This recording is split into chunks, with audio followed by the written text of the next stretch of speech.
Alright, so welcome to Operating Systems Lecture 12. So far we had been discussing paging, and we said that the hardware provides the capability of setting up a structure called a page table.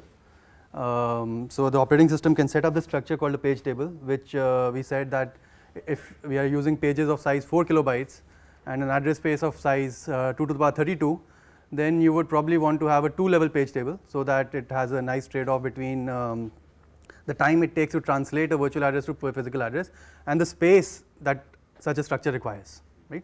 So we said the 2-level page table seems like a nice trade-off between these two things. If we have just one continuous page table, then translation time is very small, but at the same time the space overheads are very large. If we use a multi-level page table, more than 2, then the space overheads can become even less, but then the size of, then the translation times become unnecessarily large, right.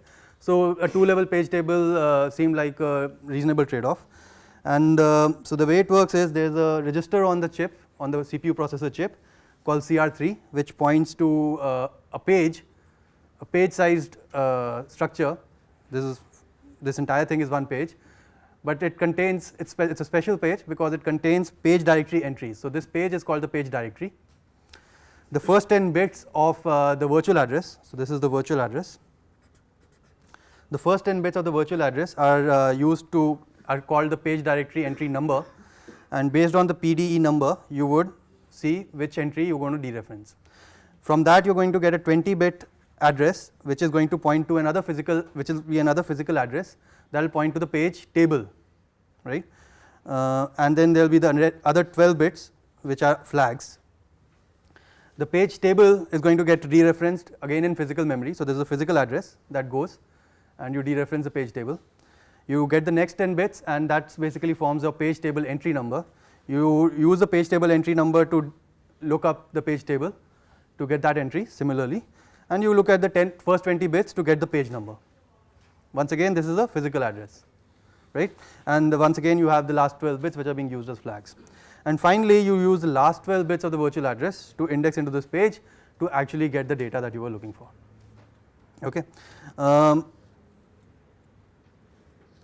I said that the PDE number is just a number between 0 and 2 to the power 10, right. So there are 2 to the power 10 entries in one page directory because you are using a 10-bit number to do that, and each entry is 4 bytes, so 4 kilobytes, so the whole page directory fits in one page. Similarly the one page table fits in one page, and the page itself is one page, right, 4 kilobytes. Also we said that this 20-bit number here is a physical address. Why does it need to be a physical address? Can it be a linear address? Right, so it cannot be a linear address because linear address will need to dereference the page table to get converted to a physical address. So if this were a linear address, then I am basically in an infinite loop, right. So that I will never be able to translate. So this has to be a physical address, this has to be a physical address, and so on. What about CR3? Should it be a physical address or a virtual, or can it be a linear address? It should be a physical address also, right. It cannot be a virtual address. So all these structures should be physical addresses. Okay. So what this allows you to do is a much more flexible mapping from virtual address space to physical address space, right. Unlike segmentation where we had a very simple base plus VA computation, paging allows you to have a relatively much more arbitrary mapping, except that the mapping is done at page granularity. It is not done at byte granularity, it is done at page granularity, right. So you can say that this page is here and that page is there, but within a page 2 consecutive bytes should be consecutive in the physical memory also. So within a page byte should be contiguous, both in contiguous bytes within a page on virtual memory or in virtual address space are also contiguous in the physical address space within a page, okay. So just to get a comparison, here is how segmentation worked. If this was the virtual address space and it starts from 0 to, let's say, some value m, then segmentation would only be able to map it to some base plus 0 and base plus m, right, or base plus limit. And so this is how the process will basically, that this is the only possible translation, and we saw that this has some problems of fragmentation, process growth, and things like that. So it's not very flexible way of doing it. The advantage, however, of doing things in this way is that the time it takes to actually translate a virtual address to a physical address is very small. It's extremely fast. You just have to do an on-chip addition, right? You don't have to look up into any structure, nothing, right? And we also said that the structure, the GDT itself, although it lives in memory, it gets cached on the CPU, right? And when does it get cached on the CPU? When you load the segment selector or register. And so at that time it gets cached, and later on it's just used from within the chip. So the translation logic is really fast. On the in the case of paging, sir, is the base address of page directory also cached? Okay, in the case of paging, is the base is CR3 cached? We're going to talk about what gets cached or not. But by the way, base directory of the CR3, I mean CR3 register is already on the chip, right? No, like the address which CR3 stores, the base address of the page directory. Yeah, that's on chip. CR3 is a register which stores the base address of the page directory, right? So it's already on chip, so it's no problem. So on paging, on the other hand, you can have much more flexible mapping. So here is an example of a VA space to PA space mapping in paging. Here I can say that, oh, these pages are mapped, and these pages are mapping to this area, and these pages are mapping to this area, and these pages are mapping to this area, and all the other empty spaces are not mapped. So all this is possible, right? I don't necessarily have to map from 0 to something. I can just say, oh, these pages are mapped and these pages are not mapped. And you can think about how you're going to architect your page directory and page table to be able to do this mapping, right? For example, if you have to do this mapping from here, you're going to say, okay, what is this address? Let's say this address is M. So I'm going to say, what is M divided by M? What are the top 10 bits of M? Right? And based on that, you're going to set up the page directory entry of that to point to a page table, right? And so now you're going to look at what are the next 10 bits of M, and that particular entry in the page table should have a pointer to that page, where in this space. All other entries in the page directory and page table can be invalid, right? And how do you say whether a page table entry is invalid or a page directory entry is invalid? Using these flags. So if a present bit is not set in an entry, it basically means that this entry does not exist. It's invalid. Okay. Similarly, there are other flags like user, basically says that this page should be is accessible in user mode or not, right? So only if the bit is set to this user bit is set in the flags, is this page accessible while the processor is executing in user mode, ring level 3, right? Other pages which don't have this bit set will not be accessible in user mode. They will only be accessible in ring level 0. Kernel mode. Similarly, you can have a bit which says whether this particular page is the page that's getting dereferenced from this PDE and PTE, page directory entry and page table entry, is it writable or not? Okay.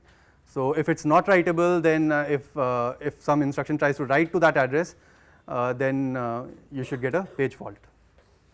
Okay. So there's something called a page fault, which is just an exception in the hardware. So an exception gets triggered and the exception handler gets called, right? And we have discussed how an exception handler gets called through the interrupt descriptor table. Okay. So that's what we discussed, and then we said, okay, let's look at how an operating system uses this page table hardware, page directory hardware, to actually implement processes, right? So what does an operating system really need? It needs a few things. It needs to say that my address space should be protected from everybody else's address space, number one. Number two, one process's address space should be protected from another process's address space, right? Those are the basic two things that an operating system wants, and we have already seen how it's done in segmentation. So in paging, one way to organize things, and that's how we're going to focus on this way in the beginning, is that let's say this is the VA space, okay, and let's say this is the PA space.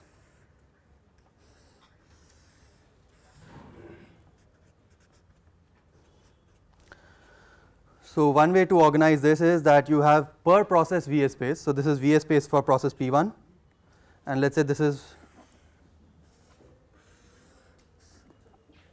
let me use a different color. So let's say this is VA space for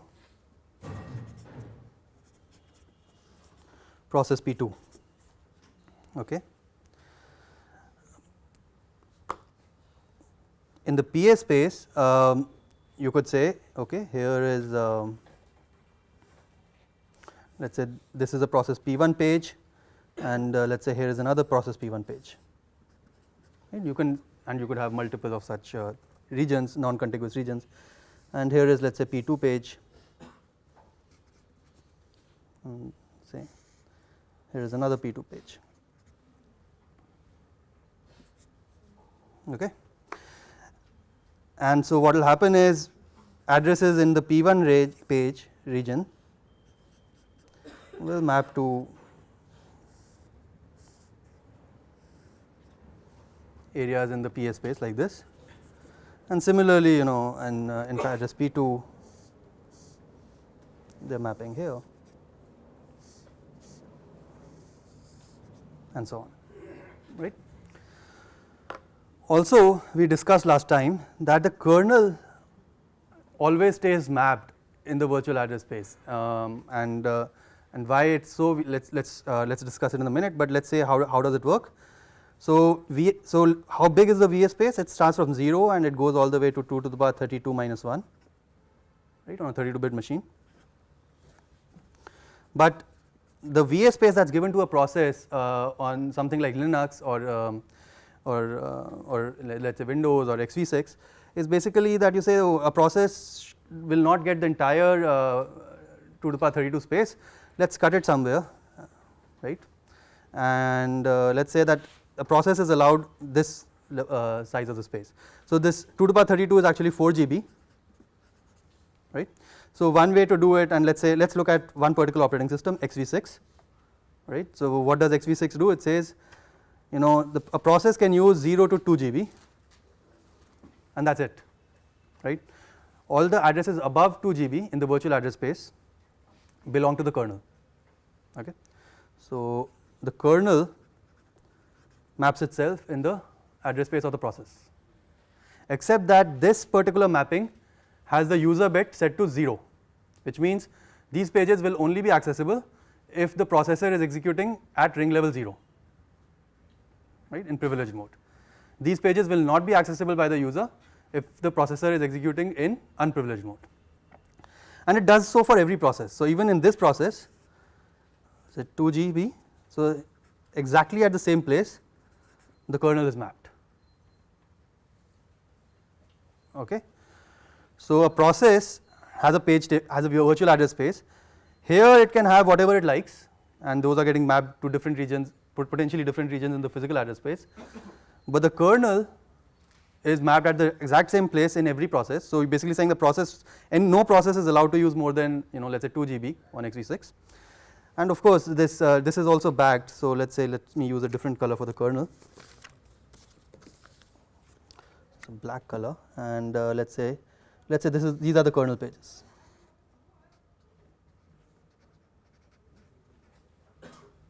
Okay, so let's say these. Here is the mapping from the kernel, and this stays constant. Okay, irrespective of the process that's running, you'll always have this mapping. And so what that means is, so how do you implement a different virtual address space for different processes?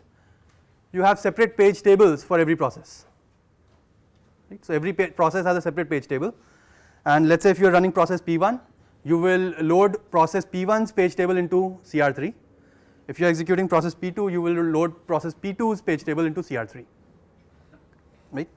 But what will be common in these page tables is that there will be some entries which are for the kernel and which will always be there in all these page tables. Okay, so that's how you do it. You don't make copies of the kernel. The kernel in the physical memory is just one copy, but there are multiple processes which have this copy mapped in their address space. Okay.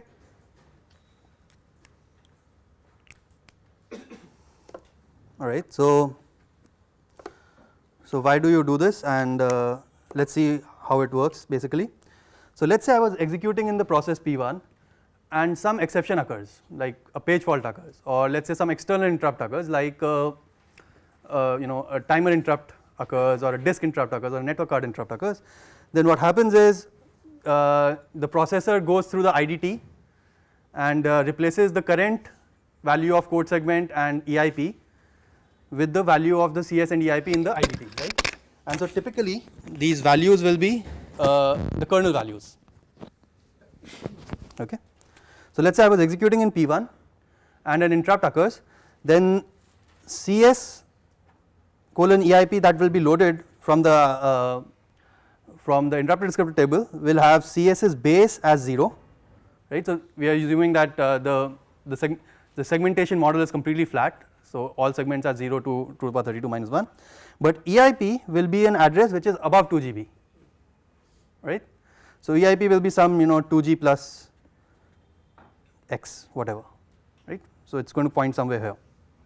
And so if an interrupt occurs or if an exception occurs, the processor straight away jumps to the kernel address space, but it also reloads the CS so that the last 2 bits of the CS register are set to 0, so that the processor is now executing in privilege mode, right. That's the only way EIP can actually point to something in the kernel space, right. A user, if it just calls jump to this EIP, it will trigger a page fault, right, because if the user is executing in ring level 3, which is the last 2 bits of CS, then it says jump to some address which is above 2G, immediately there will be a page fault, because the hardware will try to walk the page table and will say, oh, you are running in user mode, but this particular page that you are trying to access is actually not a user page.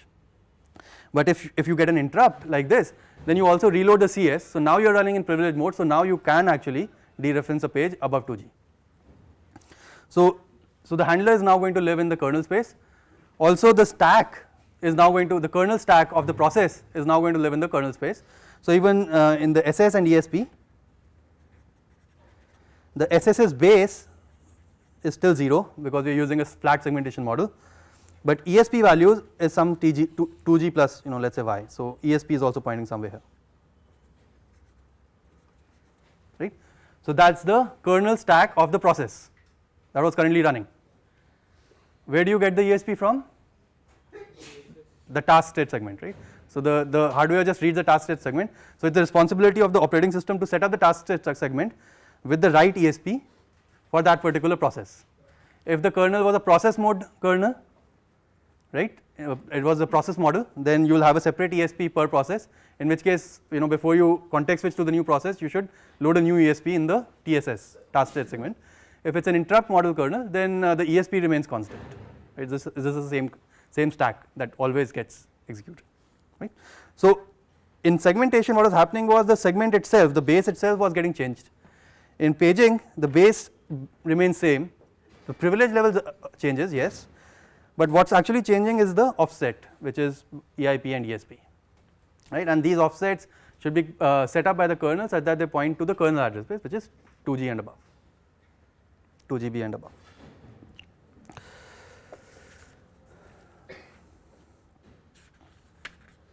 Okay.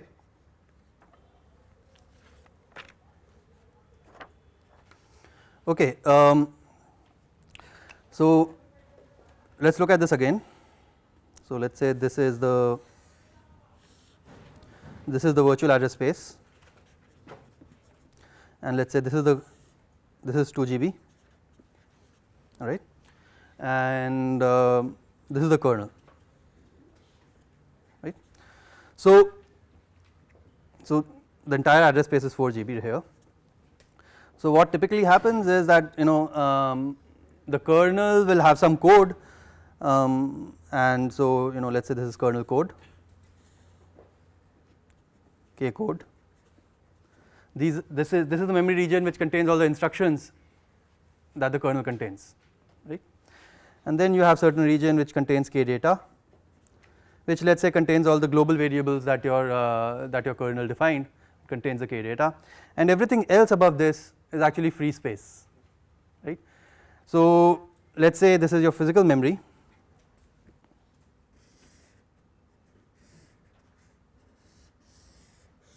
so this is PA space, and it's going from 0 to, let's say, some value m, capital M, right. And we said, you know, the last time we discussed, we said, you know, the addresses from 0 to 1 MB are actually this address space in the PS space is actually cluttered, because you have some address range which is meant for the console, right, for the VGA console. So if you write there, it's actually not memory, it's actually going to the VGA output. And there are other things like BIOS ROM and all these things. So 0 to 1 MB on x86 is a little cluttered, so let's just leave it as it is, right. But from 1 MB to M is space that's actually real memory that you can use with memory semantics. And so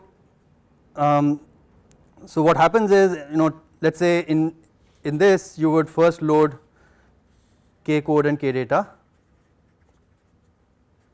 So this is, and so this is physical memory, and so all the other space is basically what's available for other things, right.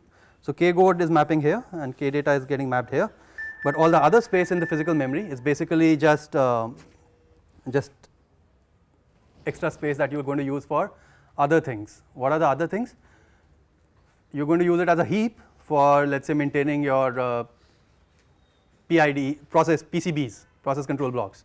You are going to use it as a space from where you are going to allocate the kernel stacks of the process Cs, right. The kernel stacks of the processes are also going to get allocated in this space. Moreover, the address space of the process itself is going to get allocated from this space, right. So clearly this is the entire space which is going to get used for allocating address spaces for the process. It's going to be used for allocating the kernel stack for the process, and it's going to be used for allocating the other kernel's data structures like process control blocks or whatever else it needs, right. So all that has to get allocated from this space, okay. So how, let's look at how x86 does this. It basically says, so it says 2 GB is basically what the process will get in the VS space. Above 2 GB is the kernel. Till 2 GB plus 1 MB, it's not going to touch anything. So it just maps this region from 2 GB to 2 GB plus M, where M is the size of the physical memory, to 0 to M in physical address space, right. So 2 GB plus let's say this is 2 GB plus M gets mapped to 0 to M. So the entire physical address space is also mapped in the kernel's virtual address space, okay, on x86. So and so the kernel can now access the physical memory directly by just saying, if he wants to access physical memory byte number 10, or let's say any x, then all it needs to do is 2 GB plus x is in the virtual address space is basically physical byte number x, right. So let's say the kernel wanted to allocate an address space for the process. So what it will do is it will say, let's allocate an address space for the process from here, right, which will mean it will allocate an address space for the process from here. So let's say, let's use a different color. So let's say it allocated an address space for a process from here, which means it allocated an address space for the process from here, right, and then it sets up a mapping in this area to this area, okay. So what's happened? See, so this is the process's address space, right. Let's say this is P1. So P1 wants to map some area of the physical memory in its virtual address space. So it's going to have a mapping in the physical address space like this, but this area is also mapped in the kernel address space like this.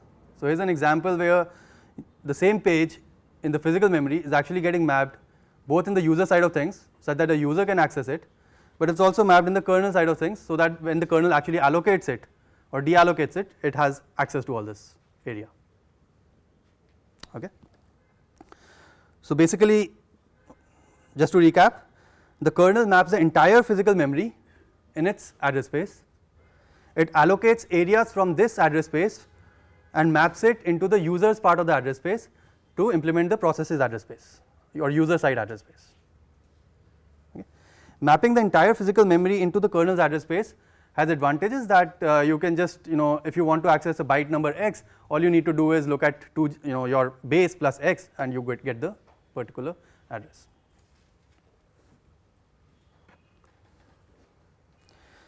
Yes. So that M is generally 4 GB. So how can you map 4 GB physical space into 2 GB? Okay, so question is how big is M? So in this organization that I have discussed so far, how big can M be? Yeah, at most actually it's going to be 2 GB minus 1 MB, right? Because, or actually yes, 2 GB, because 1 MB is also getting mapped here, so it can at most be 2 GB. So that basically XV6 has this limitation that you cannot have more than, let's say, 2 GB of memory in your system. Okay. Actually, I should also mention that the top few address spaces are also reserved for devices, so it's actually even less than 2 GB in XV6. So what does it? So question is this? So for something like XV6, it's good enough. Number one, okay, because it's just an academic operating system. But for something like a real operating system like Linux, this may not be good enough. It may have been good enough in the early days of this operating system, like 90s, when the memories they were nowhere near 2 GB mark. So this was, this kind of organization actually worked for hardware of that time. But how Linux deals with memories which are greater than let's say 2 GB, if you start at 2 GB, is basically to recycle these addresses. So depending on which address you want to access, it just changes its address space on the fly, right? Here I am talking about a static mapping. I am saying the entire memory is mapped in the kernel address space all the time. So it's completely static for the entire duration of the system that's running. But if you are actually running out of the address space, because the address space of the kernel is only, let's say, 2 GB, but your memory is, let's say, 3 GB, then you will say, okay, the first few MBs which contain all my handlers and everything, those remain always mapped. But other things, like the area from where I allocate memory for processes, that I sort of keep recycling, right? So some part of this 2 GB slice will get recycled. So sometimes it's mapping to this area of the physical memory, sometimes it's mapping to that area of the physical memory, and the kernel is basically ensuring that it's doing what it wants to do. But some area of the kernel will always stay mapped, because things like handlers, right, or kernel stacks, they will always stay mapped. The area from where memory for the handlers is taken, which is K code, should always remain, right? You cannot just remove it at any time. Similarly, the memory at which the kernel stack is living for the current process, that should always remain. And some other things which are basic functionality of the operating system, they always remain in the kernel space. So if our physical address space is growing, then why can't we just grow our virtual address space? If our physical address space is growing, why can't we grow our virtual address space? How? Just increasing the number of bytes. Since we have 32-bit system, so we now Okay.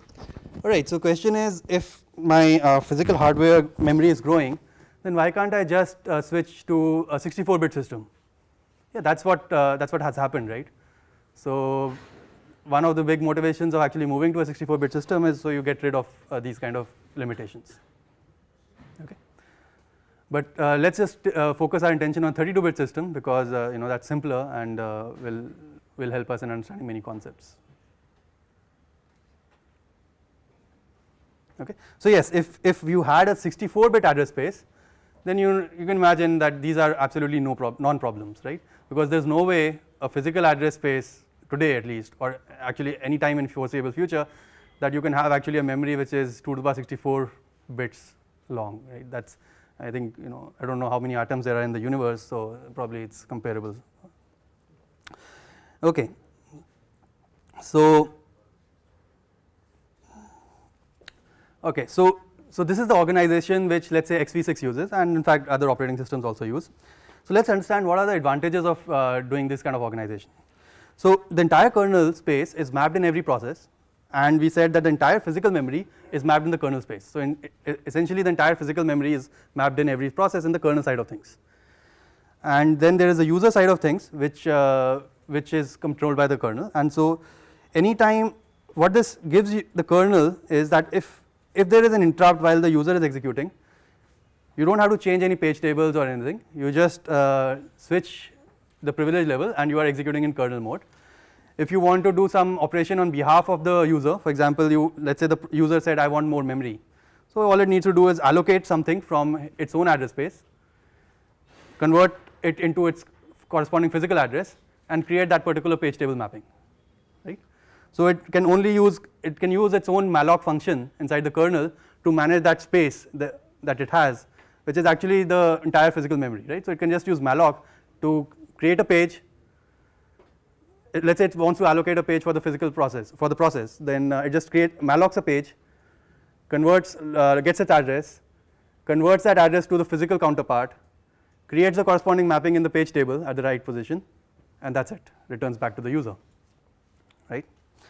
So any interrupt or exception or system call does not need any change in the page table, so it's very fast in that sense, okay? Because the kernel is mapped entirely in the address space of the process, although in privileged mode it sort of improves things in that sense, okay?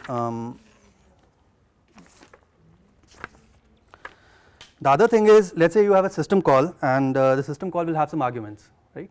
So things like exec, and exec is a system call which takes the first argument as a string. The question is, how does a process give an argument to a system call? How does the argument of a function work? Right. So if exec was a function call, the pointer to the string which holds the name of the executable will be pushed on the stack, right? And the stack address will be visible to the function, right? So the function can just look at the stack address and it can dereference that address, and that the dereference will also be visible to the function, because that address to which it points will also be mapped in the user address space, right? So it can dereference the argument, and it will still get a value which is in the user address space which it can access, right? Similarly, in the case of a system call, the user can use a similar organization. It can store the string in its own address space, for example /bin/ls, and then make a system call called exec. The control moves to the kernel, but if the kernel wants to read the arguments, you're still executing in the address space of the process. So it can just dereference the argument, and because the page which contains that string /bin/ls is still mapped, dereferencing should still work, right? The kernel will be executing in privileged mode, but privileged mode execution can access unprivileged pages. So it can accessing the arguments of the user is very easy. You just have to dereference the pointer and you can just get the arguments, okay? Once again, there is an advantage of mapping the kernel into the user address space, because if the kernel is doing something on behalf of the user and the user wants to give pass some information to the kernel, it's very easy to pass information from the user space to the kernel space, because they are both living in the same address space. The user can just set up something in its own address space and give a pointer to the kernel, right? The kernel can just dereference the pointer and it will be able to read the value, because you are in the same address space. Compare this with segmentation, right? In segmentation, when there was a system call, then you are actually changing the base. So now if the user wanted to give an argument to the kernel, the kernel can't just dereference that pointer, because you are in a new address space, the base is different, right? So the pointer that the user gives you, if you just dereference it now, you're actually going to be looking at something else, maybe something wrong, right? So in the case of segmentation, what's actually needed is that the user needs to package all its arguments and copy it into the kernel space somehow, right? Because the kernel's address space and the user address space are separate, and so you need to copy it into the kernel using some kind of mechanism. But in this case, you can just simply dereference the argument, right? So that makes things faster. So in segmentation, couldn't the user have passed its own CS pointer as well for giving arguments? If it gives both the. Okay, that's an interesting question. So couldn't in segmentation, couldn't the user have couldn't the kernel have changed to so the kernel already knows what are the user's segments, right? So the question is, can't in segmentation, can't the kernel just switch to the user segment before dereferencing the pointer, right? That's your question. So but that requires switching back and forth, and it will basically so that's how it will typically be done, but that requires switching segments and then copying. So typically what you will do is you will switch to that segment, copy it to your own segment, and then switch back and then start operating on it. Okay, so there is more overhead in that sense. Question? Okay.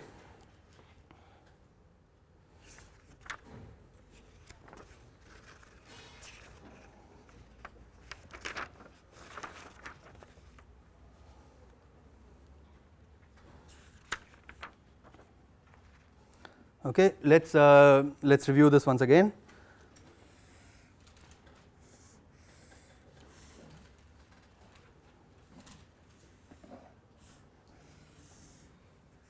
Here's another way of drawing this. Right. Let's say. So this is process P1, this is process P2, and this is process P3. Each of them has a separate address space in the lower 2 GB, but they have the same address space in the upper 2 GB. Right.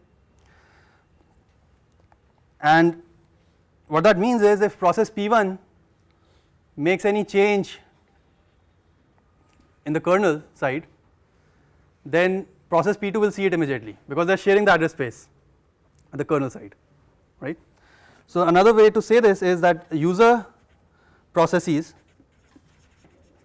each user process is also a kernel thread.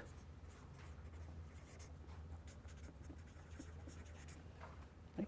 Recall what's a thread? We said a thread is basically threads are basically control flows which share an address space. Right. So these are control flows that are sharing an address space, in this case the address space of the kernel. Right. So even though there are processes at the user level, because they have different address spaces, at the kernel level in this organization they are threads. Right. So each process has a kernel half and a user half, and it switches between the kernel half. So how does it switch from the user half to the kernel half? Through interrupts or exceptions, or let's call them traps. Okay, that includes system calls. And how does it switch from kernel half to user half? Let's say using the irate instruction, right? And so, but whatever change one has made, the other one will see immediately. Okay, so in that sense, it's a thread. They don't have separate address spaces.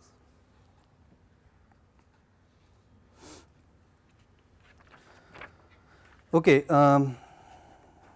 just some facts. Linux on 32-bit x86 starts the kernel address space at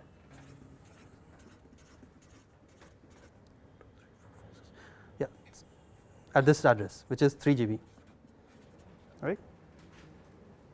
Okay, Windows on 32-bit I think by default starts at this address,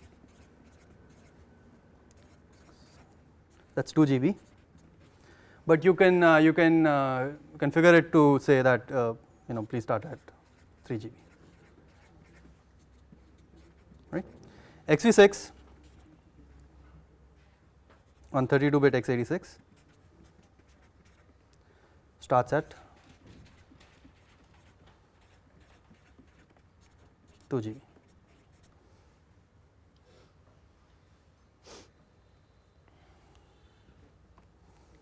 Okay, so all these operating systems are actually mapping the entire kernel into the address space of the process, and basically because it allows very fast switching between user and kernel. Number one, you don't have to change any address spaces. Number two, it allows very fast communication from user to kernel, for example arguments and maybe even return values, right. So very fast communication back and forth between user and kernel because it's the same address space. All you need to do is dereference a pointer and you're there.